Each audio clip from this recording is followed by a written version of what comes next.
The Story of Mr. Thomas. At 82, Mr. Thomas sat on his wooden porch every evening, a cup of tea in hand, watching the sun melt into the horizon. He was born in a small town, the son of a carpenter and a schoolteacher. His childhood was simple, filled with wooden toys, endless books, and summer afternoons spent fishing with his father.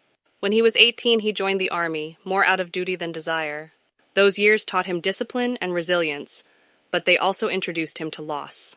He saw friends come and go, some never returning home. When he did return, it was to a changed world, but a familiar town.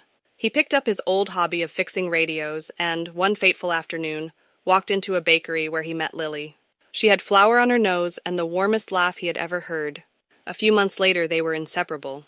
They married in a small ceremony under the oak tree in his parents' backyard, and soon after, they started a little bookstore, a dream they had built together, one dusty book at a time.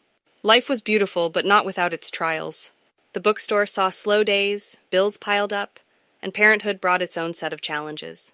But through it all, Lily's laughter kept them going. They raised 2 children, teaching them the value of kindness and hard work.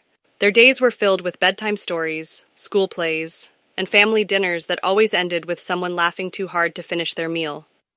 Then, too soon, Lily was gone. A sudden illness took her, leaving behind an empty chair at the dinner table and a silence that stretched through the house. The bookstore felt hollow without her humming behind the counter. His children, grown and busy with their own lives, visited when they could, but the house remained too quiet. Still, Mr. Thomas refused to let grief define his days. Instead, he found comfort in small things, reorganizing bookshelves, tending to his garden, and sharing stories with anyone who cared to listen. He often told visitors, "Memories are like fireflies on a summer night. Hold on to the glow, not the darkness." Now, every evening, as the sky turned shades of orange and pink, he sat on his porch, lost in the golden moments of his past.